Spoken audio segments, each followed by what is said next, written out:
बीच में मत बोलिए। अगर मैं सुप्रिया जी, पहले तो आप इज्जत से बात करना सीखिए। मैं आपसे उम्र में छोटा हूं। चंदा दो, धंधा लो, छापा वसूली, यही किया है। कोई भाग नहीं रहा है। मैं आपको बार बार कह रही हूँ, बेवजह के शब्दों का इस्तेमाल मत कीजिए। आप भाग रही है, वो बेवकूफ है, वो वाहियात है, मत ऐसे शब्दों का इस्तेमाल कीजिए। मैं आपसे पूछना चाहता हूं कि अब बताइए सुप्रिया जी कि वो पैसा उगाही का या वो पैसा इलेक्टोरल बॉन्ड का। अब मैं इलेक्टोरल बॉन्ड पर एक एक करके इनके धागे खोलना चाहता हूं। 10 सेकंड दे दीजिए मुझे केवल। एक जो मॉडल है ना, चंदा लो और फिर काम और धंधा दो, वो हुआ जब आरजीएफ में आया चाइना का चंदा और आरसीएफ में जाने के लिए आपका था एजेंडा। 4 जून कांग्रेस सून। सरकार का रिपोर्ट कार्ड पर एक बड़ा सा ठप्पा लगा है, फेल। तो ईवीएम बहाना है, राहुल गांधी को हार से बचाना है, इसलिए अमेठी तक नहीं जाना है और केवल इस प्रकार का राग अलापना जो आप 11 किलोमीटर प्रतिदिन बनाए हैं। चलिए शुरू करते हैं। कल आपके कॉन्क्लेव में वित्त मंत्री ने बड़ा बोला कि ऐसी कोई कंपनी नहीं है जिसके ऊपर रेड हुई हो उसके बाद उन्होंने बॉन्ड खरीदे हो। 18 कंपनियों का नाम आपके सामने पढ़ देती हूं जिनके ऊपर ईडी, सीबीआई और इनकम टैक्स की रेड हुई और उसके बाद उन्होंने बॉन्ड खरीदे। बीच में मत बोलिए। अगर मैं सुप्रिया जी, पहले तो आप इज्जत से बात करना सीखिए। मैं आपसे उम्र में छोटा हूं, इसका मतलब ये नहीं कि आप मुझसे बदतमीजी से बात करें। ठीक है शहजाद जी, उनको बोलने दी। शहजाद जी होनी चाहिए, डिबेट की मर्यादा होनी चाहिए। आप ठीक से बात कीजिए, गुस्सा नहीं। हर तरह का जहां पर फेयर प्लेइंग फील्ड होनी चाहिए, हर तरह का फायदा उठाएगी भारतीय जनता पार्टी और वही फायदा इन्होंने इलेक्टोरल बॉन्ड से भी उठाया। चंदा दो, धंधा लो, छापा वसूली, यही किया है। दुनिया का सबसे बड़ा extortion racket Bharatiya Janata party की सरकार ने चलाया। मुझे आप एक बात का जवाब दे दीजिए। एक सरकार भारतीय जनता पार्टी की चुनी हुई है, वो सरकार और उसकी एजेंसी कुछ तथाकथित कंपनियों पर आरोप लगा रही है, उनके खिलाफ ईडी, सीबीआई, इनकम टैक्स जो है वो एक्शन ले रही है। वही सत्तारूढ़ दल उनसे लपक के चंदे वसूली कर रहा है। क्या वो डीएलएफ हो, क्या वो डीबीज लैब हो, क्या वो अरबिंदो फार्मा हो, क्या वो आईएफबी एग्रो हो, शिरडी साई हो, ऐसी तमाम कंपनियां हैं। चंदा उनसे लिया गया रेड के बाद। ऐसे तमाम नाम हैं जिन्होंने चंदा दिया, उसके बाद बड़े प्रोजेक्ट मिले। तो ये अगर कट लेना नहीं है तो क्या है? क्षेत्रीय दल राज्यों में सरकार चला रही है। एक सेकंड, बहुत अच्छा राज्यों में सरकार चला रही है, उनको भी फायदा हुआ होगा, लेकिन सेकंड राउंड में इसका जवाब दीजिएगा क्योंकि शहजाद जी को इसका एक बार जवाब देना चाह रहे हैं। उनको मौका मिलना के पटल पर मुझे जवाब पूरा मिलना। नहीं, रुकिए सुप्रिया जी, रुकिए। सुप्रिया जी रुकिए, नहीं आपको रुकना पड़ेगा, आपको रुकना पड़ेगा। कोई भाग नहीं रहा है। मैं आपको बार बार कह रही हूँ, बेवजह के शब्दों का इस्तेमाल मत कीजिए। कोई भाग नहीं रहा है, ये मेरा शो है, मैं कहाँ भागूंगी? भागेगा कोई प्रवक्ता? हाँ शो पे बोल रही हूँ। चलिए ठीक है, please Supriya ji, don't do this. जवाब आप देने नहीं दे रही, जवाब देने दीजिए ना। साथ में एक्यूजेशंस मत लगाया कीजिए, बहुत गंदी आदत है। आपने सवाल आप भाग रही है, वो बेवकूफ है, वो वाहियात है, मत ऐसे शब्दों का इस्तेमाल कीजिए। मैं आपसे रिक्वेस्ट कर रही हूँ, बहुत हम्बली कर रही हूँ।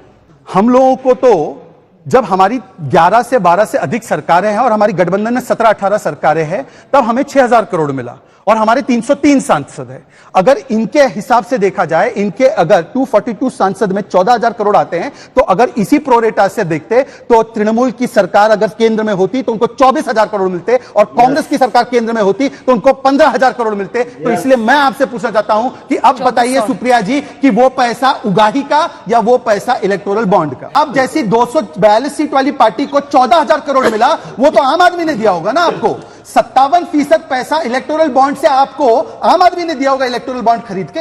अब मैं इलेक्टोरल बॉन्ड पर एक एक करके इनके धागे खोलना चाहता हूं। 10 सेकंड दे दीजिए मुझे केवल।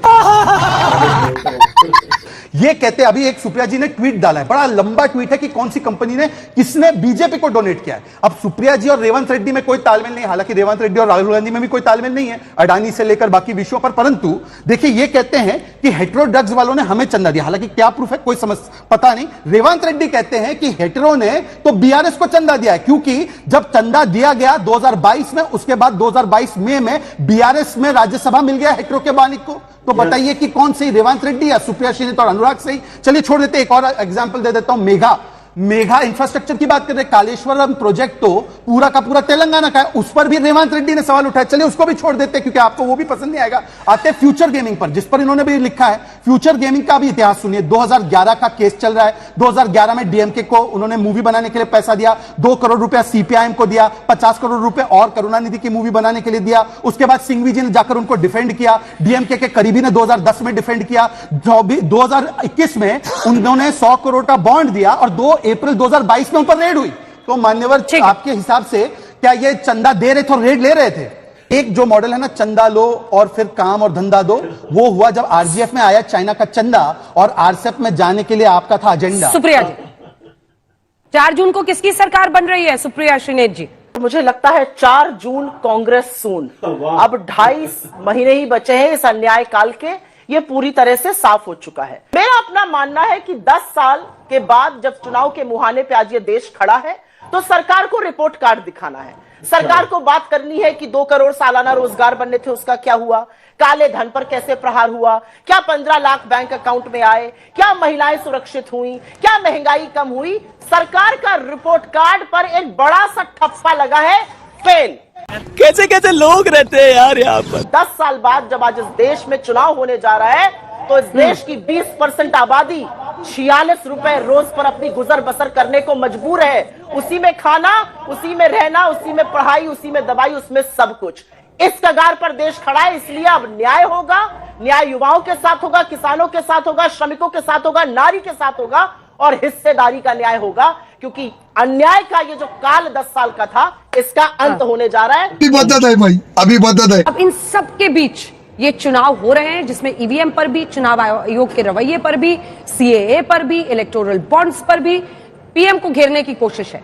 देखिए, सबसे पहले तो लोकतंत्र का ये जो सबसे पावन पर्व है उसके शुभ मुहूर्त का हम स्वागत करते हैं। और देखिए, हम इसलिए स्वागत करते हैं, हम इस एग्जाम के लिए इसलिए तैयार है क्योंकि हमने मिशन और विजन के साथ एनडीए के लिए काम किया है, भारत के लिए काम किया है। भारत की अर्थव्यवस्था को 10वें से 30वें स्थान पर ले जाना हो, 20 करोड़ लोगों तक अन्य सुविधाएं पहुंचाना हो, 3.5 करोड़ लोगों तक घर पहुंचाना हो, 12 करोड़ लोगों तक नल से जल पहुंचाना हो, 25 करोड़ लोगों को गरीबी से निकालना हो, तो ये मिशन और विजन है। और दूसरी तरफ आप देखिए क्या है, कंफ्यूजन है।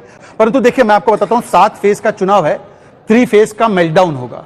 ये 3 फेज मेल्टडाउन होगा। पहला मेल्टडाउन होगा ओपिनियन पोल पर, दूसरा मेल्टडाउन होगा ईवीएम पर, और तीसरा मेल्टडाउन जाकर जब नतीजे आ जाएंगे तब ये जनता पर होगा। देखिए, अब सुप्रीम कोर्ट की कुछ बातें इनको स्वीकार्य है, और जब कल ही सुप्रीम कोर्ट ने ईवीएम पर विस्तृत फैसला सुनाया कि बार बार इस प्रकार से ईवीएम के ऊपर सवाल खड़े नहीं किए जा सकते, तब भी ये मानने को तैयार नहीं है। जब ईवीएम का फैसला इनके पक्ष में आता है, चाहे मैनपुरी का बाईपोल हो, चाहे पंजाब का कोई नतीजा आम आदमी पार्टी के फेवर में हो, चाहे तेलंगाना का नतीजा कांग्रेस पार्टी के फेवर में हो, तब तो वो ईवीएम का नतीजा ठीक होता है। और जब वो ईवीएम का नतीजा केंद्र के चुनाव के लिए उनके फेवर में नहीं आता तो उसके खिलाफ हो जाते। तो ईवीएम बहाना है, राहुल गांधी को हार से बचाना है, इसलिए अमेठी तक नहीं जाना है और केवल इस प्रकार का राग अलापना है। नहीं, नारे गढ़ने के लिए अगर इनको अवार्ड मिलता तो गरीबी हटाओ का नारा भी गढ़ा था, परंतु नीति लाने का काम हम करते हैं, नारे गढ़ने का काम ये करती है, इसलिए 25 करोड़ गरीबों को हमने गरीबी से हटाया। अब बढ़ते आगे, इन्होंने महंगाई की बात की। देखिए अंजना जी, जिनके शासनकाल में 10% से ऊपर का एवरेज इन्फ्लेशन रेट रहा हो, आज तो इन्होंने 5 आइटम गिनाने के लिए कहा।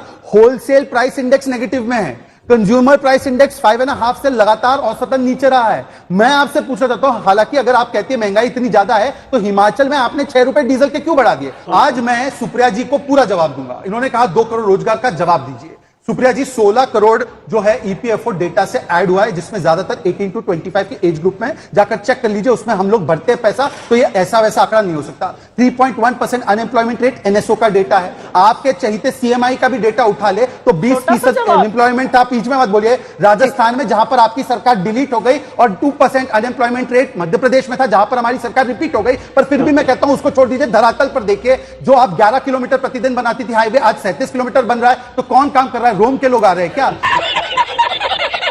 जो 5 मेट्रो थे आज 27 मेट्रो आ गए हैं, तो कौन बना रहा है? 70 एयरपोर्ट बने, कौन बना रहा है? पर मैं आपसे पूछना चाहता हूं, एक स्टेटमेंट प्रियंका वाड्रा का है कि 1 लाख सरकारी जॉब्स हम एक कैबिनेट की मीटिंग में दे देंगे हिमाचल में। आगे का मैं कोई सवाल इनसे नहीं पूछूंगा। सुक्खू जी सरकार बनाते हैं तो कहते 1 लाख सरकारी जॉब नहीं दे सकते। मजा आया।